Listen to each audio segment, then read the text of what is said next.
आप सभी का इस कार्यक्रम में स्वागत है। आज के संवाद सीरीज में हम लोग भारतीय स्टार्टअप, इंडियन स्टार्टअप के बारे में जो ग्लोबल स्टार्टअप रिपोर्ट आई है उसके अनुसार बात करना चाहेंगे। और चूंकि स्टार्टअप पूरी तरीके से पूरी दुनिया में चर्चा के विषय बने हुए हैं, इस नाते भारतीय स्टार्टअप और भारतीय स्टार्टअप का जो उत्थान हो रहा है उसके बारे में आप सभी लोगों को परिचित होना चाहिए। वैसे तो आप सभी लोग जानते होंगे, स्टार्टअप नए प्रकार के उद्यम को कहा जाता है। नए प्रकार के उद्यम या उद्योग को, अर्थात ऐसी सभी गतिविधियां जिसमें हम कोई वस्तु या सेवा इस प्रकार से बनाते हैं कि वो रचनात्मक दिखती है, सकारात्मक सुधार वाली दिखती है, उसमें नयापन होता है और कुछ नई शुरुआत जैसी दिखती है, उसी को सामान्यतः स्टार्टअप कहा जाता है। और स्टार्टअप न केवल बिजनेस के नए प्रारूप को सुनिश्चित करता है, बल्कि लोगों को भी बहुत ही अलग प्रकार से वस्तु और सेवाओं की उपलब्धता भी सुनिश्चित करता है। आपने देखा होगा ओला जैसा स्टार्टअप, वही सोचिए, वही ड्राइवर, वही गाड़ियां और वही यात्री कस्टमर, लेकिन कितना बड़ा परिवर्तन है। पहले आपको सड़कों पे जाकर के ऑटो को रुकवाना पड़ता था, 10 बार ऑटो वालों से बात करना पड़ता था, किराया तय करना पड़ता था, फिर बहुत सारे ऑटो वाले मना कर देते थे, कुछ जाने के लिए तैयार होते थे तो गंतव्य तक नहीं छोड़ते थे, बीच में ही छोड़ करके चले आते थे, फिर कई बार आपको भटकना पड़ता था। लेकिन आज आप ओला को बुक करवाते हैं, उबर को बुक करवाते हैं, तो आप जहां से बुक करवाते हैं पिकअप पॉइंट और जहां जाना चाहते हैं वहां तक पूरी तरीके से आप निर्द्वंद हो जाते हैं कि अब आपको कोई चुनौती नहीं है। चाहे रात का समय हो, चाहे दिन का समय हो, सुबह का समय हो, शाम को का समय हो।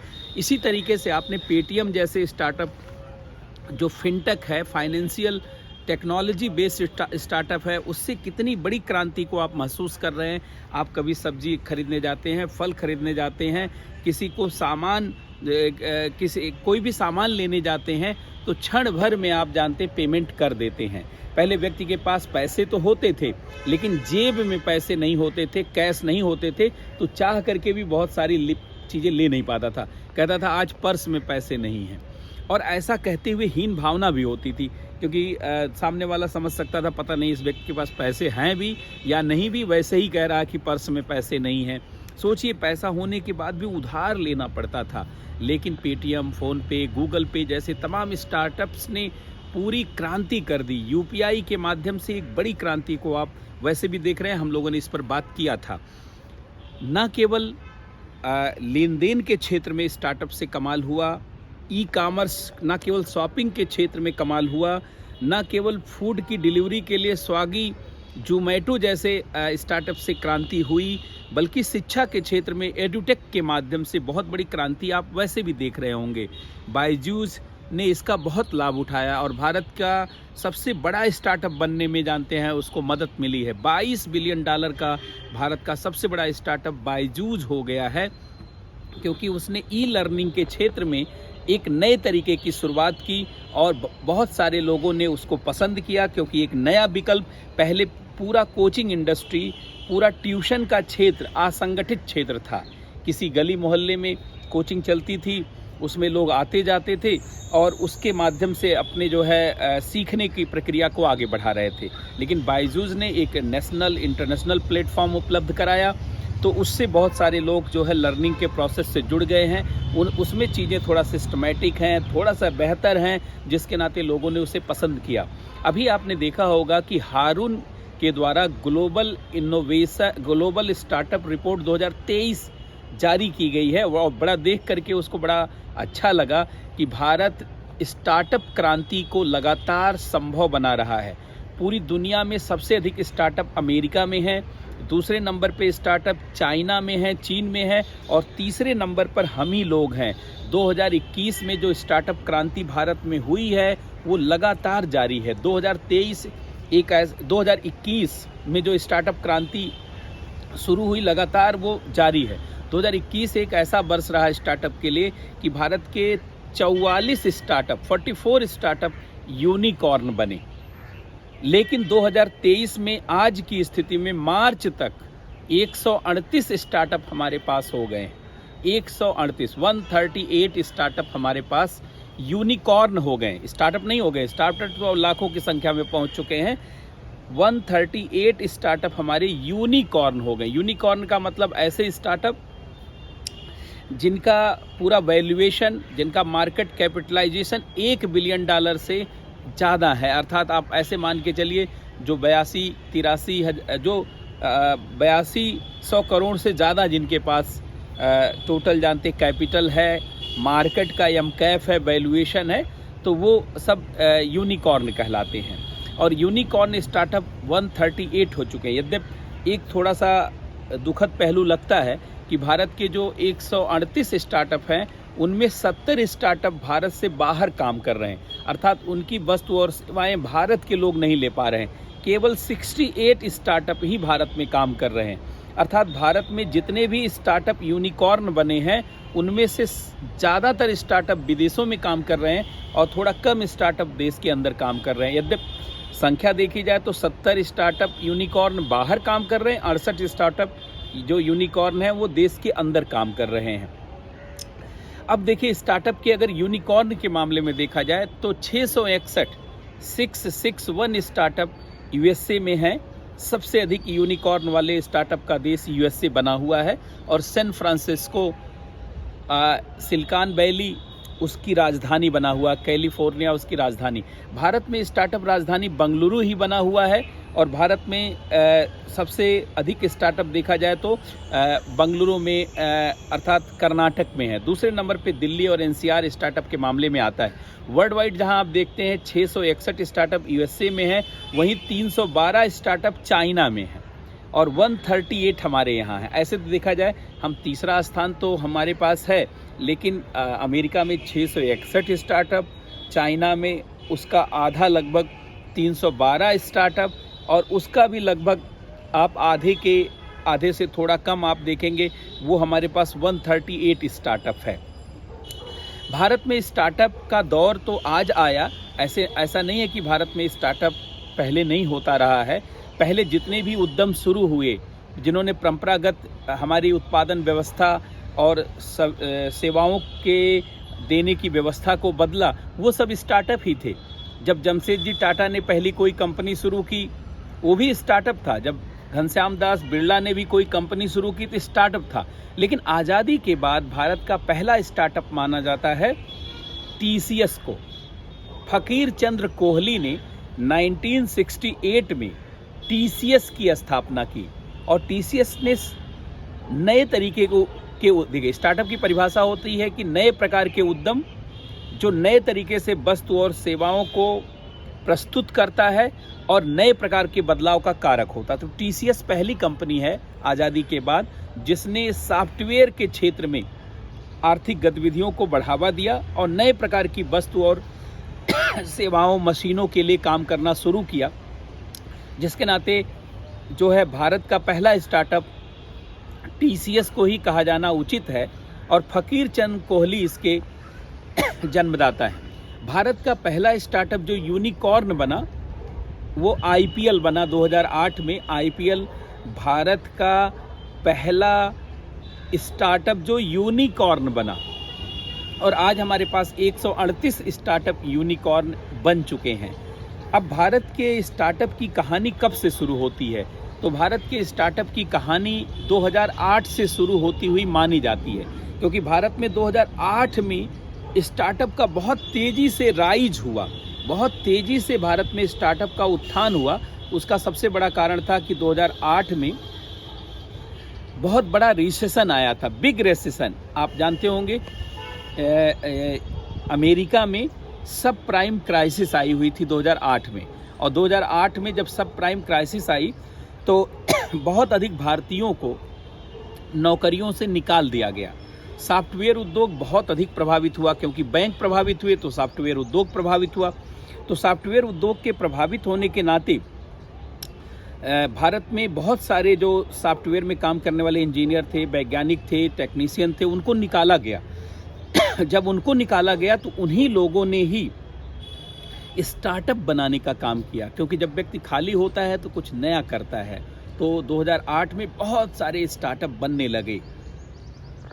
2008 के सब प्राइम क्राइसिस के कारण तब तो उस समय पता नहीं चला, लेकिन जब यही स्टार्टअप धीरे धीरे आगे बढ़ने लगे, इनका मार्केट वैल्यूएशन बढ़ने लगा, इनका मार्केट कैपिटलाइजेशन बढ़ने लगा, तो धीरे धीरे इनके आर्थिक प्रभाव के बारे में जो है पूरी दुनिया को महसूस हुआ और लोग समझने लगे कि क्या शुरू हुआ है। और फिर जब इनकी सेवाओं और वस्तुओं की सुविधा को, रचनात्मकता, सकारात्मकता को लोग देखने लगे, तो लोग समझ गए कि एक बहुत बड़े बदलाव का दौर शुरू हो गया है।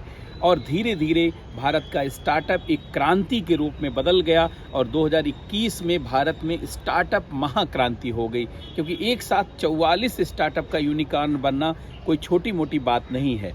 यद्यपि इसमें भी कोरोना महामारी ने निश्चित रूप से प्रेरक का काम किया, टॉनिक का काम किया, क्योंकि कोरोना महामारी के दौर में सारी आर्थिक गतिविधियां बंद हो गई थी, लॉकडाउन लगा दिया गया था, लोग घरों में रहने के लिए बाध्य हो गए थे। तो ऐसे में काम करने के नए तरीकों की खोज बहुत आवश्यक थी और वर्क फ्रॉम होम और गिग इकोनॉमी की अर्थव्यवस्था को क्रिएट करने के क्रम में ही स्टार्टअप की बहुत ज़्यादा डिमांड हुई, इनकी वस्तु और सेवाओं की डिमांड हुई और बहुत तेज़ी से आगे बढ़ने लगे। जैसे बायजूस क्यों बढ़ा? बायजूस यद्यपि 2011 में ही शुरू हुआ था, लेकिन बायजूस के बढ़ने का एक बड़ा कारण लॉकडाउन लगाया गया, तो पढ़ने के बहुत सारे स्रोत और माध्यम समाप्त हो गए, सारी ऑफलाइन कोचिंग ट्यूशन बंद हो गए। अब 6वीं में कोई व्यक्ति ट्यूशन ले रहा है, कोचिंग ले रहा, बंद हो गया, तो ऑनलाइन पढ़ाई उसने शुरू किया। तो ऐसे प्लेटफॉर्म का उपयोग किया जो उस समय उपलब्ध थे। उस समय बहुत सारे लोग भोजन नहीं बना पाते थे और संयोग से वर्क फ्रॉम होम काम करते रहते थे मल्टीनेशनल कंपनियों के लिए और लॉकडाउन के नाते बाहर जा नहीं सकते थे। तो ऐसे में स्विगी जो ऑनलाइन फूड डिलीवरी के लिए काम करने वाली कंपनी है, उसका बहुत तेज़ी से उत्थान हुआ, जोमैटो का बहुत तेज़ी से उत्थान हुआ। ये सब कोरोना के काल में इन सब के उत्थान की दशा बनी। आज देखिए, बायजूस के बाद दूसरे नंबर का जो स्टार्टअप है जिसका वैल्यूएशन है वो स्विगी ही है। तीसरे नंबर पे आप देखिए Dream11 है, और Dream11 क्या है? एक प्रकार की ऑनलाइन फैंटेसी जो है प्लेटफॉर्म है, जिसमें जो है तमाम प्रकार के खेल को आयोजित करती है, लेकिन वो सारे खिलाड़ी जानते हैं सब इमेजिनरी होते हैं। सारा खेल का आयोजन इंटरनेट के माध्यम से संचालित होता है। अब बच्चे क्रिकेट मैदानों में नहीं देख रहे हैं, अब बच्चे क्रिकेट घर के कमरे में बैठ कर के मोबाइल में देख रहे हैं। और क्रिकेट हो, फुटबॉल हो, हॉकी हो या जितने भी खेल होते हैं, सबको Dream11 जैसा जो है स्टार्टअप उपलब्ध करा रहा है। ऐसे अनेक क्षेत्रों में आप देखेंगे तो स्टार्टअप का बोलबाला बहुत तेज़ी से बढ़ रहा है। भारत के लिए भी बहुत सुखद बात है कि भारत इस क्षेत्र में आगे जा रहा है। लेकिन एक चीज़ है कि भारत के स्टार्टअप ज़्यादातर जो डेवलप हुए हैं वो फिनटेक टेक्नोलॉजी या ई-कॉमर्स के क्षेत्र में हैं या एडुटेक के क्षेत्र में हैं। भारत में अभी भी बहुत सारे स्टार्टअप की तमाम आवश्यक क्षेत्रों में ज़रूरत है। जैसे आप देखिए, डिफेंस के सेक्टर में बहुत कम स्टार्टअप हैं, स्पेस टेक्नोलॉजी के क्षेत्र में देखिए बहुत कम स्टार्टअप हैं, या आप देखेंगे इनोवेशन के क्षेत्र में भी, नवाचारों के क्षेत्र में भी, नई टेक्नोलॉजी के क्षेत्र में तो आपको बहुत कम स्टार्टअप दिखेंगे। इसका सबसे बड़ा कारण, एक बार भारत के प्रधानमंत्री से किसी ने पूछा कि भारत में सबसे जो है अधिक स्टार्टअप कुछ ही क्षेत्रों में विकसित हुए, जैसे लगता है कि वहाँ किसी कारण से विकसित हो गए, बाकी आवश्यक ज़रूरत के क्षेत्रों में स्टार्टअप क्यों नहीं विकसित हो रहे हैं? तो उन्होंने कहा कि भारत में जो औद्योगिक ढांचा था वो परंपरागत था। भारत में औद्योगिक घराने परंपरागत व्यवसायों में काम करते हैं। आप गोदरेज को देखेंगे, उनका अपना एक व्यवसाय है। आप जो है डाबर ग्रुप को देखेंगे, बैद्यनाथ ग्रुप को देखेंगे, उनका व्यवसाय। टाटा ग्रुप को देखेंगे, थोड़ा टाटा इनोवेटिव है लेकिन फिर भी उनका परंपरागत व्यवसाय का घराना है। या बिरला को देखेंगे, उनका भी परंपरागत। हमदर्द वालों को देखेंगे, उनका भी परंपरागत व्यवसाय घराना है। या आप बजाज वालों को देखिए, वो भी एक लिमिटेड क्षेत्र में ही काम कर रहे हैं और जिसका एक व्यवसाय चल रहा होता है वो नए व्यवसाय के साथ जोखिम नहीं लेना चाहता।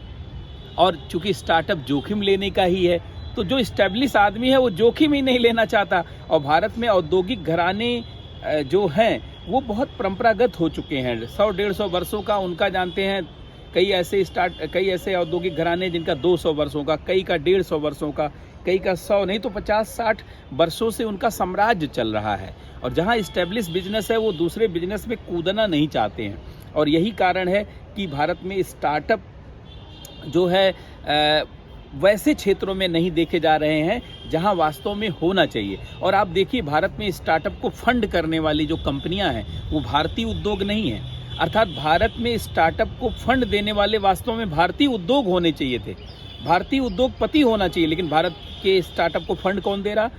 जापान का सॉफ्ट बैंक दे रहा है, अमेरिका का सिकोया दे रहा है, या इसी तरीके से अलीबाबा चीन का दे रहा है।